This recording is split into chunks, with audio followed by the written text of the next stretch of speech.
Welcome to Cool Maths Learning Course with SKIDOS. Hi there. Let's learn about bundles of 100.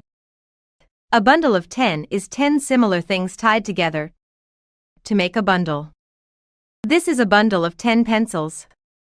Bundles of 10 tens are needed to make a bundle of 100. Using the bundles of tens, we can quickly count to 100. Moyo will now count the following bundles of sticks.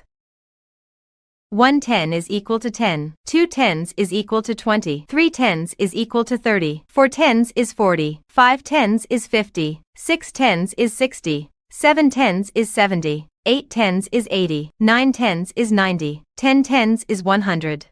Moyo has 100 sticks. If this is one bundle of 100 candles, then 2 bundles of 100 will be 200 candles.